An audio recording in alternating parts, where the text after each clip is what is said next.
Welcome to the Misophonia podcast. This is episode 14 of season 3. My name is Adil Ahmad, and I have misophonia. Welcome to the first episode of 2021, which is a year I know most people have been looking forward to. I'm super excited because there are some big, ambitious plans for the podcast, and also inspired by the podcast, and I'll of course share them here later in the year. Today I talked to Ayla, who was at the virtual Misophonia convention a few months back, and she reached out to be on the show. Ayla is in high school in Montana. I get a lot of requests to hear more about the high school experience, and we've had some great episodes already with young people, and this is yet another one with some super helpful advice and tips. Don't forget, you can book interviews for next season, which will happen, the recordings will happen in March, and that's going to be season 4. It's all over Zoom, super easy. There is a Be a Guest link on the website, misophoniapodcast.com, where you can pick a time slot. All right, now here's my conversation with Ayla. Ayla, welcome to the podcast. It's nice to have you here. So I saw you were at the conference last weekend. You want to, I'm sure we did introductions, but do you want to tell of your listeners again, like kind of where you're located? Yeah, I'm from Montana, so a little bit of a random place. I know a lot of people find Montana like, oh my gosh, do you guys even have electricity? I have gotten that question before, which I find really funny because I live in a metropolis, which it's really funny. But yeah, so I'm from Montana. I've lived here my whole life. Ah, okay, cool. Yeah, no, that's great. Yeah, my mom actually was born in Australia, which is interesting. And then my dad grew up in rural Montana. So got kind of all that background. Yeah, okay. Yeah, I know a number of people who kind of vacation there or have retired and built their house, I live in Bozeman, which is the big ski town, and Big Sky, Yellowstone Club, all that fun stuff. So we actually have Nice. Okay. Yeah, we're planning maybe a road trip through Yellowstone next year, so that should be fun. Yeah, cool. So so you were born and raised there. It sounds like. What do you do now? Like, you're a student, working? Yeah, I'm a high school student, so I'm a sophomore in high school, and then I also recently got my first job, which has actually been a perfect place for me with my misophonia because I barely have any triggers. Oh, that's amazing. Yeah. Most people my age end up working in restaurants, which that is kind of my worst nightmare. So I work in a doggy day camp. So I'm with dogs all day. So it's perfect for my triggers. Did you intentionally look for a job that would be kind of, sonically peaceful in a way? Yeah, I actually, this completely kind of just fell in my lap a bit. I've worked with dogs. I've had a pet sitting business for 8 years, I think. I love animals. And so I take care of our, one of my good friends, her mom ended up purchasing one of our big dog supply store. It's our local higher end big dog supply store. And so they have grooming and day camp and then retail too. And she was like, hey, so one of my day camp employees just put in her 2 weeks. Are you interested? And I was like, oh my gosh, this sounds perfect for me. And so I started, and it has been great. Fantastic. Yeah. Okay. And yeah, so some people get triggered by animals, dogs, but obviously you don't. Yeah, I know. I find it really interesting. Pretty much I have 2 dogs. I have my own, and then my dad has his puppy. And all of their sounds, if a human was making those sounds, I know for a fact that they would be a trigger for me, but they're very endearing to me when a dog makes them. Gotcha. Which I find that really interesting, but I think it's a little bit of they don't know better thing. Even though a lot of the times humans don't know better too, but it is that kind of mindset of, they're just these innocent little animals. They have nothing. They don't have the type of free will, at least, that humans do. And that's it's interesting. It just doesn't trigger that fight or flight sensation. Yeah, it really doesn't. You don't feel that danger. On the flip side, do the animals, when you're maybe in a trigger or coming down from a human based trigger, do animals kind of help comfort you? Do you feel like they're kind They of do help therapeutic? a lot. They also are like if I come there after a really hard day at school where I was not doing very great and my mood was not good and I had lots of triggers Mm-hmm. and I come in there, it really does help calm that down. And I feel Yeah, so much better when that's I great. leave, which is really Yeah, interesting. yeah. In the morning, do you kind of give them an extra hug, or if you know Oh it's going to yeah, be like I a rough love day? Yeah. my dogs are like they are very good for me. Yeah, that's great. Well, yeah, speaking of, yeah, I've had a number of people want to hear more from high schoolers. So, yeah, I'd Yeah. love to hear kind of what it's like for you then. And I guess are you over there? Are you in doing the whole in-school hybrid, or are you all Yeah, we are in school virtual? 2 days a week. So Hmm. they just split us halfway down the alphabet, and A through L, I think, is on Monday, Tuesday, and I think M through Z is on Thursday, Friday, and then there's some people who chose to do all remote. But so I'm Yeah. at home Monday, Tuesday, Wednesday doing school online, and then I'm in school on Thursday and Friday, which has actually been pretty good considering there are 6 people in a classroom at a time. Mm. So it's a little bit less of that, but sometimes it is a little bit worse considering You there's know, less going on to mask those sounds. I was gonna say there's probably less background noise happening around Yeah, the I do. school. The background noise helps me a lot. Yeah, okay. And so do you let the background noise typically be your mask, or do you also wear headphones and Yeah, I earplugs and usually just whatnot? put in earbuds and listen to music pretty much all day. And just Gotcha. all my teachers are like, yeah, it's fine. I know one of my teachers, it was kind of awkward. She teaches like mindfulness and how to work better.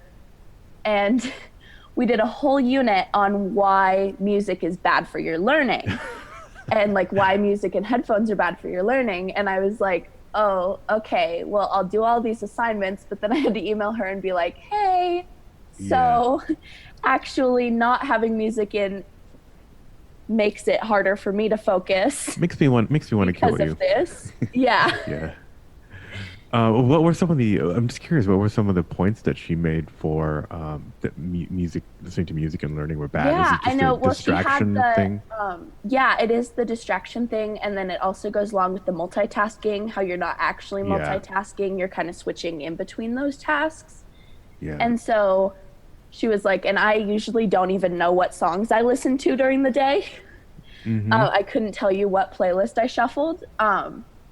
Because it's just there and it's that masking thing of that is way less distracting to me than say you making this sound, Right. and Are you listening usually to it would be the music? other way around. Yeah, and are you always listening to music, or do you do white noise I or usually white noise does ocean? not work Yeah, for me. It makes me really uncomfortable. I don't like the sound, so I usually do listen to music. I've had to kind of figure out which different music genres work for me because some of them actually are a little bit of a trigger for me, and then some of them yeah, are super calming. And then yeah, I do like rain sounds and stuff like that, but just like the fan noises of white noise, those are not, yeah. they make When I me meant kind of white noise, uncomfortable. yeah. Oh, okay, gotcha. So even the natural white noise kind of or the fan noises and rain sounds make you uncomfortable? Yeah, it's just a Okay, very, yeah, yeah, it's a little bit of a trigger, but it's not like a full trigger, yeah. but it's I'm curious. way worse than music.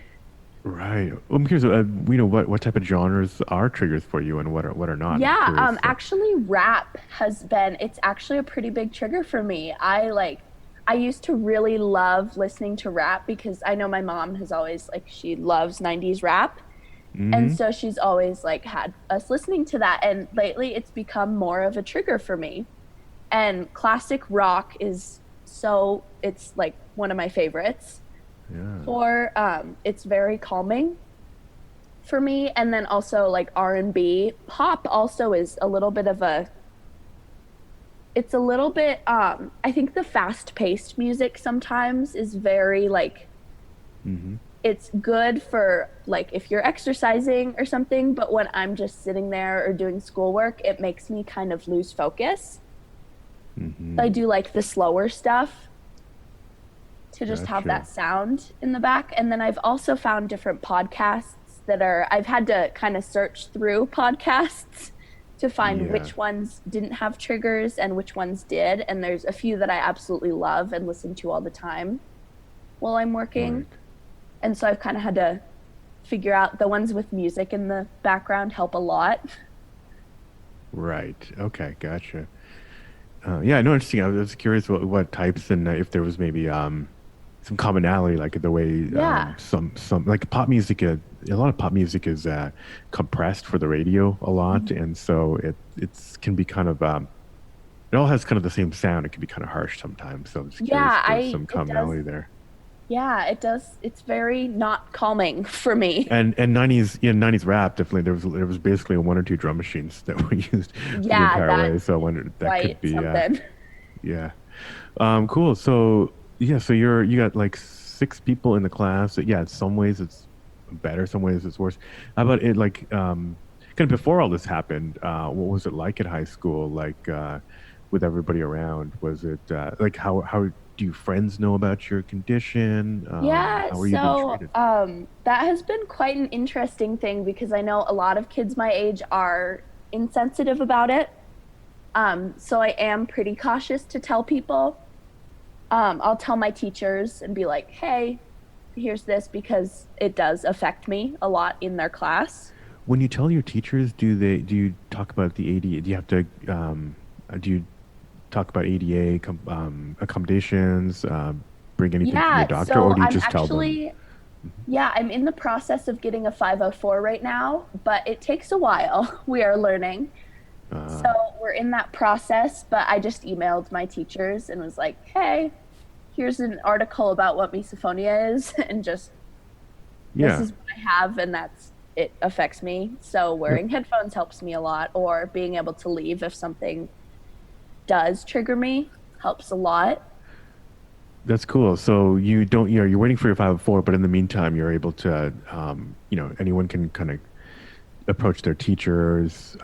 As long as you have some supporting evidence, then any reasonable Yeah. teacher should be able to give you some help there. That's great. Yeah. And people, yeah. So when you were so about friends when you're or other high schoolers students, when you tell them, did you ever have any like pushback or kind of negative Yeah, I experience? have had a couple pretty bad experiences. Yeah, let's hear. One I'm of sure you're them not the only came one. from two of my actually closest friends, which kind of it hurt, definitely. Hmm. Um, but they are pretty insensitive about neurodiversity and they don't really understand it. And so I know I told them and I was like, so I do wear headphones a lot. Like I just do this. It does some of like this is my trigger sound. I'll take care of myself with that. And then immediately it was the, oh, does this bother you and makes this sound? Or like, does this bother Yeah. you and makes this sound like right in my ear? And it still kind of goes on like at lunch sometimes before I get my headphones in, they'll start chewing like in my ear. So To this yeah. day. Oh, Oh okay. yeah. Still to this day. Interest. So that's made me a bit more cautious Yeah, of about it. course. And then one of my friends was amazing, and I asked her to spit out her gum because we were in my room hanging out, and I was like, "Hey, so would you mind like spitting your gum out, or do you want me to step out for a little bit or put in my headphones while you're Or throw finishing you it?" out the And she was window. like, "Oh Yeah. yeah, sure," and just spit it out. So some people have been really great, and then there was one girl that was quite an experience. I last year in English class we did silent reading time all the time, and that's kind of a worst nightmare for me. And so Yeah. I'd go sit out in the hall where like if there are sounds, people are moving and there's other stuff going on and I can like kind of tune that all out. And so I was reading in the hallway and then I came back in and she was like, "Why did you go out in the hallway?" And I was like, "Oh yeah, I just have this like brain condition that makes it really hard for me to be around people for the trigger sounds." And she was like, "Oh yeah, do you have misophonia?" And I was like, "Yeah." And she goes, "Oh yeah, my sister had that." And she was like, "We make fun of her for it all the time." And I was like, "Oh, okay." Oh, interesting. And then yes. she just started telling me like all the names that they call her sister who has misophonia. And I was like, oh, Like okay. what? I'm She was like curious. I don't. misophonia freak or stuff like that. It was all Uh, the stupid like kid stuff. And I yes. was like, Yes. oh, okay.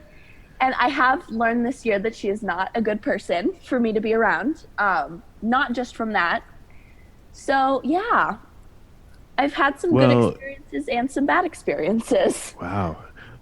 Yeah, we should maybe try to get that sister on the podcast. I know. Poor girl.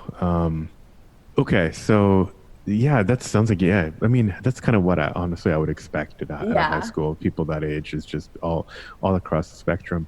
I'm curious. I mean, you're two close friends who still kind of make fun of you. They must have some redeeming qualities that make you still want to be their friends, right? Or Yeah, has it I affected, absolutely love those two. They are so good for me to be around when they're not eating.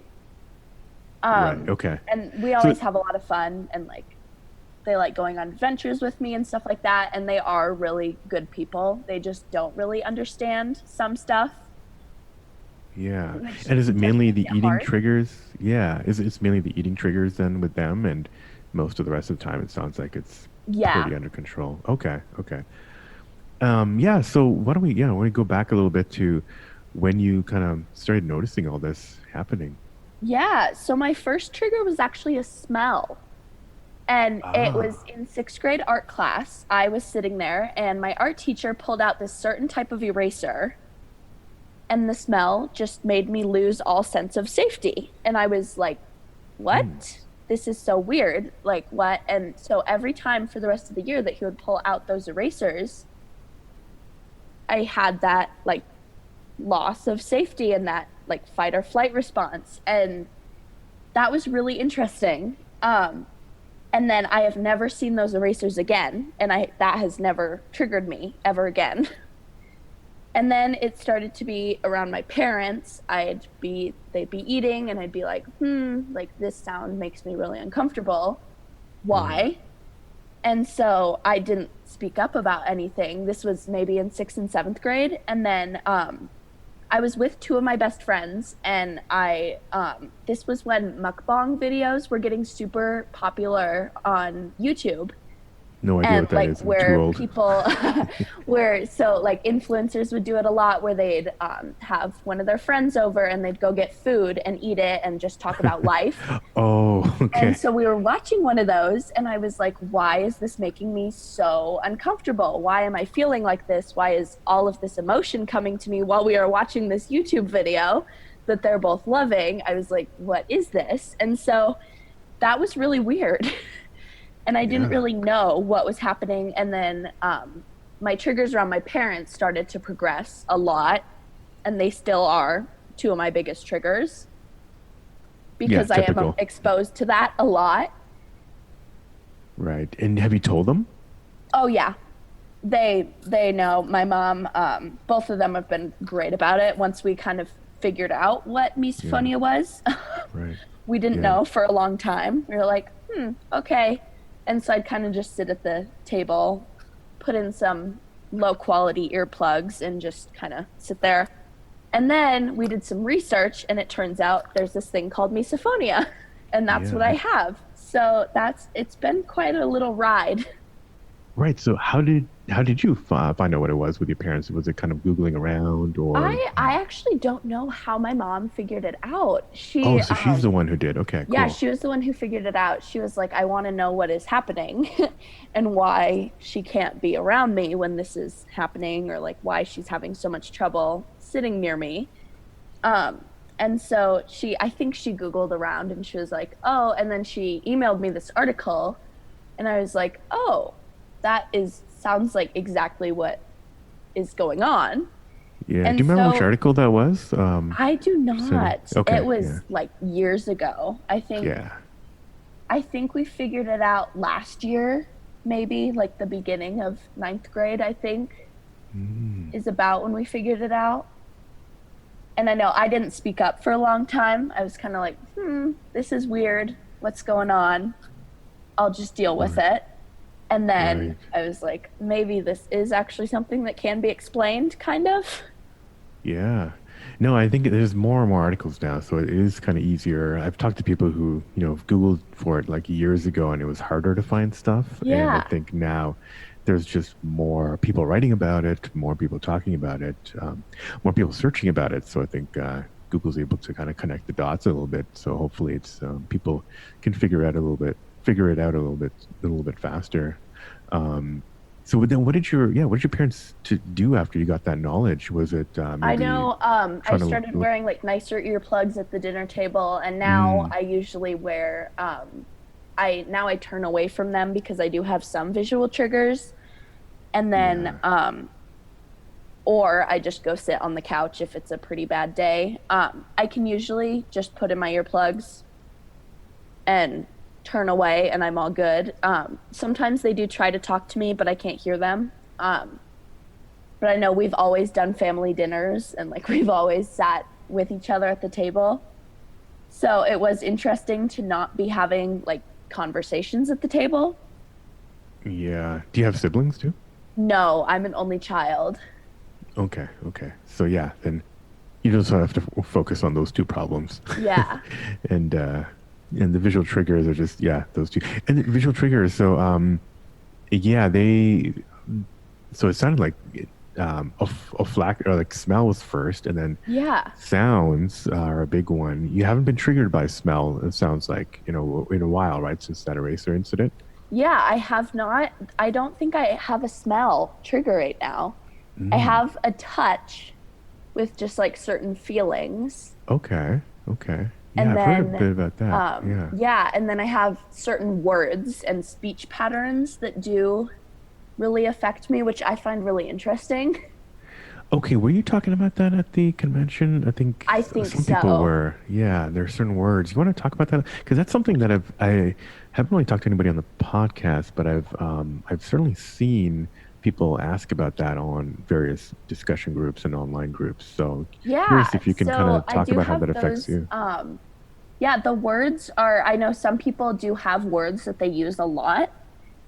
And so some people are hard for me to have a conversation with because like they'll use this certain word as like their little catchphrase or their little I know I went out to talk to a client the other day at work, and he kept saying this little like phrase and I was like, "Oh." And he just kept repeating it when I was giving him information and I was like, "Oh boy." And that was one of my trigger like phrases, and I'm sitting there like, oh boy, okay. And but I still had to like finish giving him that information. So Yeah. sometimes it is really hard because sometimes you do kind of need to finish that conversation. Right.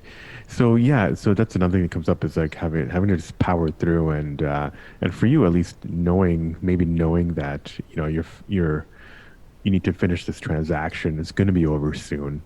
That Yeah. kind of can maybe help you out a little bit rather than if you were, you know, living with somebody who had some annoying catchphrase. Well, I don't want to say Yeah, I know annoying, my like actually mom. triggering catchphrase. Yeah, my mom used to say one of my trigger words all the time, but then she stopped once I told her, and I was like, "Hey, so this is one of my trigger sounds. Could you maybe Uh, like switch to a different word?" And yeah. so there have been that. It's interesting. Yeah, so you'd have the similar fight or flight sensation for Yeah. that. Okay, okay. And the visuals too, it's the same fight or flight. Oh yeah. And is it visuals for ma- uh, visuals that accompany a sound, or is it kind of Not very different? always. Oh, okay. Some of them do. Yeah, some of them do accompany a sound. So like I had that sound trigger first, and then now the movement or sight that goes with it is now also Yeah. a trigger. But I also have some random ones that don't go along with the sound, but are a trigger. Ah, okay, okay. Interesting. What are some examples of those? And Yeah, so there are certain ways that people will lay their hands. I mm, know when we're sitting, I know my mom, when I'm in the passenger seat in the car and she's driving, sometimes she'll like rest her hands different ways that just they're a trigger for me. For some okay, reason, the way that she yeah. like will lay her hand down in So that they're not way. even Right. They're not necessarily even moving. They're Yeah, just okay. Okay. it's so weird. Yeah, interesting. Yeah, I was gonna ask more. Yeah, I was gonna ask more about yeah, just more about your maybe about your friend circle and and how do you like when you're yeah when you're meeting new people at school, do you kind of suss them out for misophonia Yes. or okay? Yeah. Because it seems So like your best friends you kind of okay with most of the time, but yeah. I'm curious if you've become more suspicious of strangers that might become friends. Yeah, I know in class sometimes, I know last year there was this one girl who sat in the lab table behind me and she was making all of these trigger sounds always.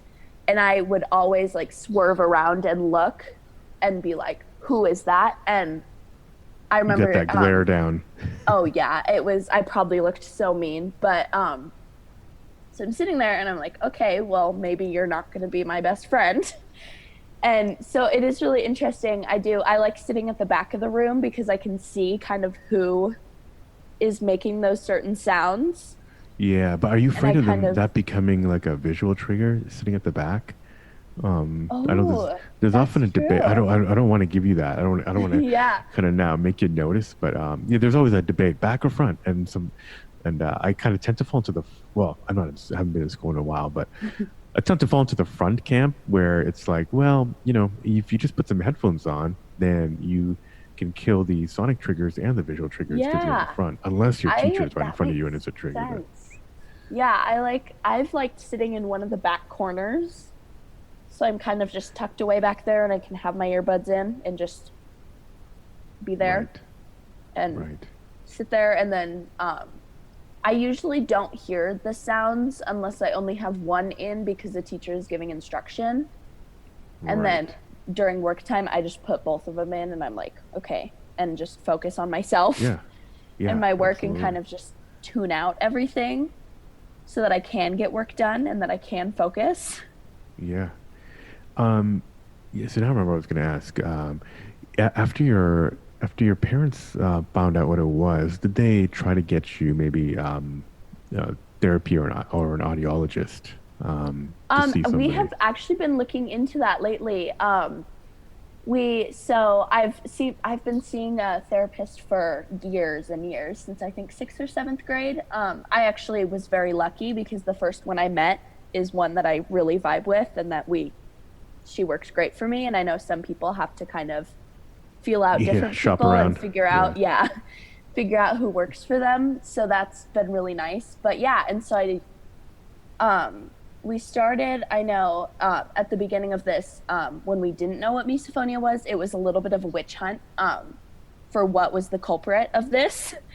And I know I got tested for epilepsy and because sometimes I do freeze when stuff happens and I nothing is going on in my brain. I mean, stuff is obviously going on, but I don't notice what people are doing or what people are hearing. And my mom thought I think they're absence seizures.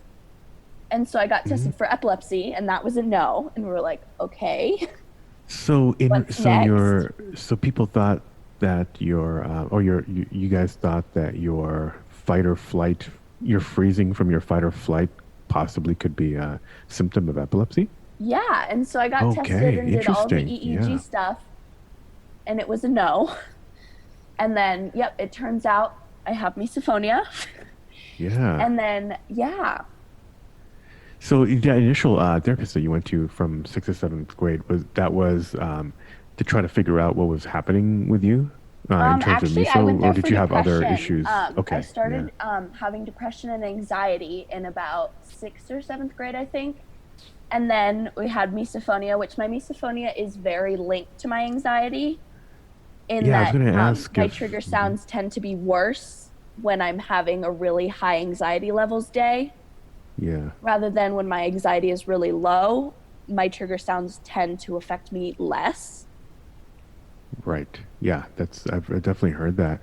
Um, and what are I guess yeah, what I'm sure people are curious like are in a similar situation. Like, what are some of the ways that work for you to reduce your anxiety? Um, that, potentially also help your miso? Yeah, I use I bring fidget toys everywhere.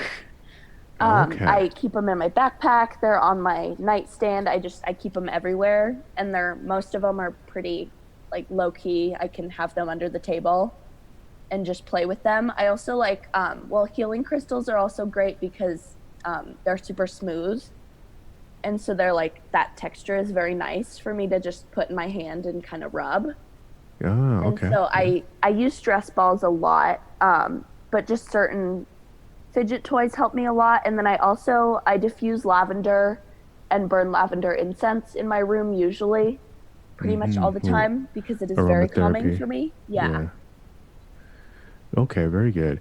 And yeah, and so your anxiety and your miso, so they kind of reinforce, sounds like they reinforce each other, but Oh yeah. you still consider them, they develop separately, right? It's not Oh like, yeah. My anxiety okay, came along first, yeah, and then the miso started kind of settling in. yeah, interesting. Well, it sounds like, at least your miso, obviously it triggers you, like it triggers affects all of us, but you're able to kind of like talk about it with some kind of humor at times, Yeah, which is good. Are you, and I hope you're finding humor is also a good coping mechanism, as it it is for many is of us. very Yeah. good.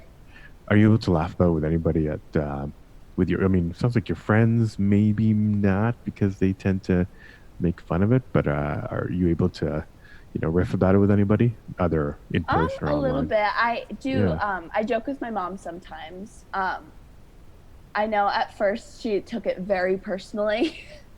She was like, why am I your only trigger? Because like she was one of my biggest triggers. And so Yeah. I know she took it very personally at the beginning, but now she's like, okay, this sound affects you when you're around anybody. And yeah, I don't really joke about misophonia to too many people. Yeah.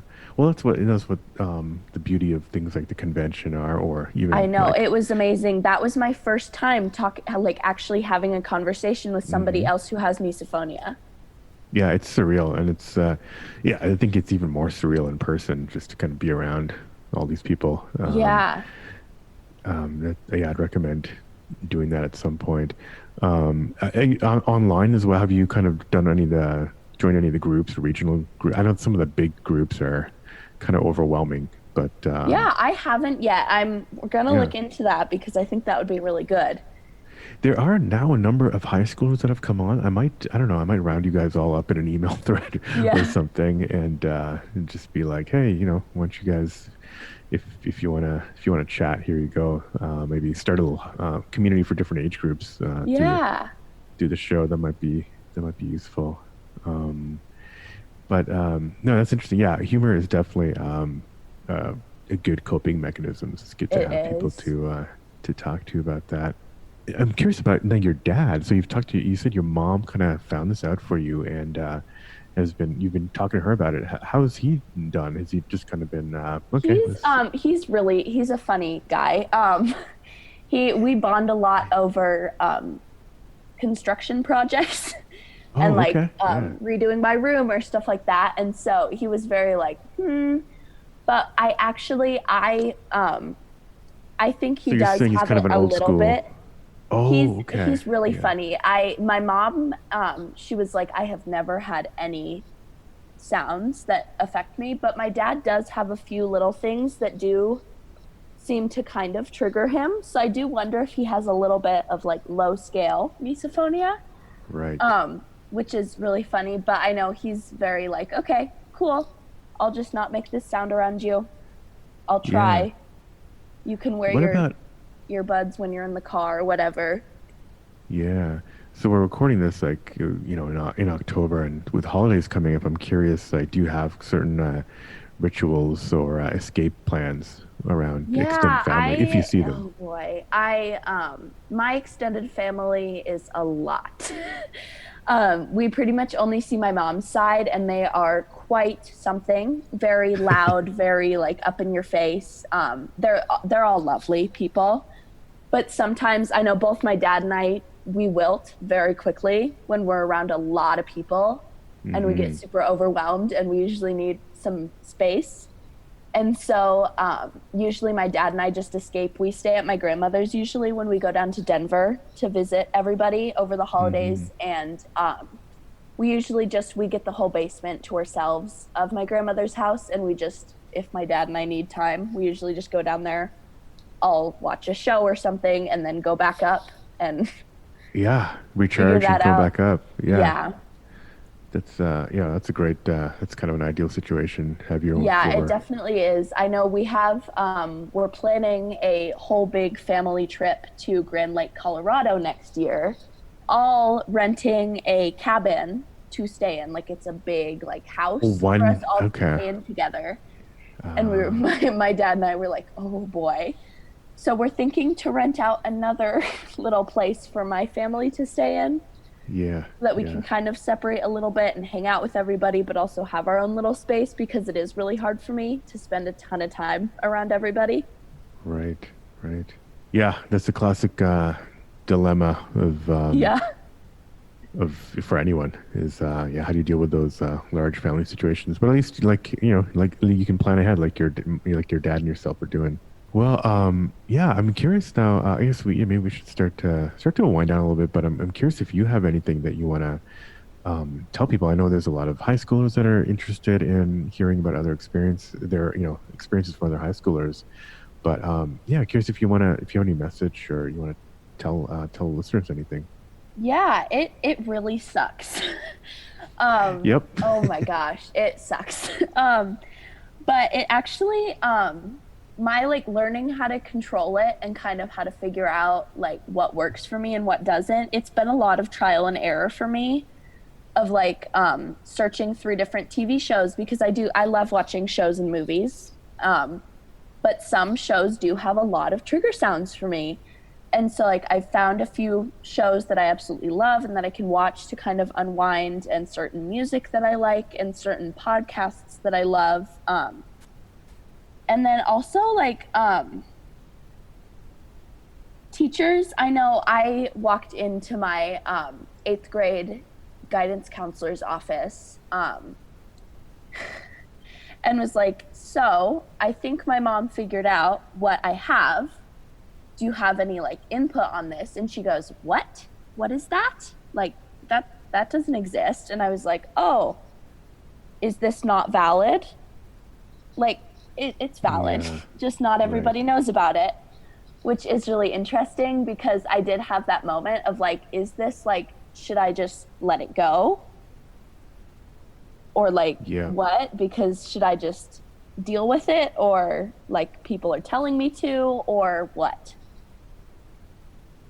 Yeah, right. No, I mean, and that's what leads to a lot of I'm glad you're a little bit more assertive about it, and hopefully other people like your age are more assertive about it because it leads to a lot of guilt and shame because we Oh have to yeah, bottle all this stuff totally. up, and we watch how it affects relationships. And Mhm. I'm glad that you're taking a little bit more of a proactive approach and Yeah. It trying to also, I get it under know it's control. helped me a lot because I love hanging out with people. I love like having my friends and we hang out and we like do something together, but finding things that have low triggers to do with people. I know my mom and I both like dancing, so sometimes we'll just put on loud music and dance, Oh yeah, and perfect. Yeah. that's not a trigger for me personally. And then also with my friends, like we like pulling all-nighters and walking up to Pete's Hill to watch the sunset or like stuff like that, or sunrise, whatever. But like just figuring out things that you can do with the people who you really like hanging out with. Because I know I did kind of start to isolate myself when my triggers started. I was like, oh, let me just like shut myself up in my room and just be there always. And I still do that sometimes. I still like being in my room Hmm. by myself, but it's also really good for me to hang out with my friends. And I know I've become a lot more of an introvert since my misophonia set in, Yep. which is really interesting. Just because I know my Myers-Briggs just like completely changed once my Mm. misophonia started coming in, which I find really interesting. I still am an ENFPT, which I find really interesting. Just that I am considered an extrovert, but I'm like 51% extrovert and 49% introvert, which is interesting because I get a lot of energy from being around people, but I've Yeah. had to find different ways to be around people. Yeah, I mean it's what this kind of forces us to do. But I like that you have a lot of different options. Like Yeah. you can still escape to your room, but you can find ways to interact with people in ways that are not triggers. And Yeah, these are gonna be yeah, COVID has actually been really good for that. Because once lockdown started to be lift, my friends and I were like, "Hey, do you want to do like a little like bring our hammocks down to this park and sit a bit apart and hmm outside and just hang out?" And I was like, "That sounds perfect because I'm yeah, not right next to you, yep, and we can still have picnics now." As long yeah, as I can like turn a little bit away, but I can still be kind of in the conversation because we are spaced and there's a park and there's stuff going on around us. And so that's yeah, been really good, actually. yeah. I think in near to medium term, at least, think that there are some really good habits and behaviors Yeah. that I think could really benefit misophones coming out of the whole a tragic COVID situation. Yeah. But yeah, that's great. Um, yeah, well, yeah, I just want to say, yeah, unless you have anything else you want to share with folks, this is really interesting. It's Yeah, good to have a, I had one really interesting thing yeah, that I kind of figured out at the please. convention when Yeah. Marcia was talking. She was talking about how trauma is kind of related to it, and I was thinking about it, and I had this swim coach. I used to swim, and so I had this coach that was super hard for me to be around, like not kind to me, not very supportive. And he had a certain way of speaking, and it wasn't a trigger for me at the time. But now I haven't seen him in a year and a half, and that's actually pretty nice. But I haven't seen him in a year and a half, and this kid walked into my science class at the beginning of this year, and he had really similar speech patterns. And now his voice is a trigger for me, which Mm. is really interesting because he has those same speech patterns, but now that's one of my trigger sounds. So I found that really interesting. I just figured that out, Yeah, and I thought that was really interesting. yeah, no, it's interesting. I mean, these triggers kind of probably imprint in your brain somehow. It's with some Yeah. process that's not fully understood. And yeah, because I had mentioned one of the interesting things I'd heard is, and I think talking to teenagers was a couple of people, their first triggers were yeah, were just following the loss of a very close Yeah. grandparent and then getting triggered at the subsequent funeral, and then Mhm. everything explodes after that. So, yeah, I definitely think there's something to do with trauma there, and that's kind of an interesting little data point there. Yeah, it's really wild.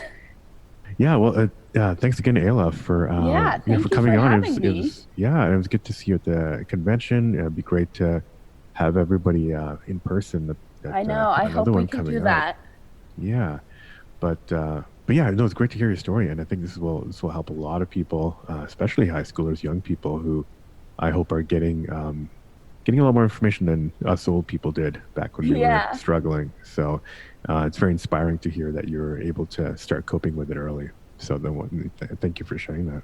Yeah, I'm very glad that I got to know what it was early on, and now I know and I can start. I'm very glad that I am young enough that I have this information that's out here now that wasn't a while ago.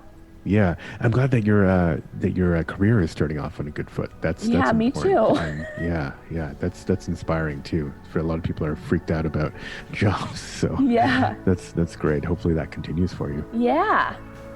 Thank you, Ayla. Indeed, hope to see her and more of you at a future convention, or just reach out anytime on Instagram or Facebook at Misophonia Podcast, or Twitter at Misophonia Show. And I should say you can also email me at hello@misophoniapodcast.com. If you're enjoying the shows, please hit the 5 stars in Apple Podcasts. Music, as always, is by Moby. And until next week, wishing you peace and quiet.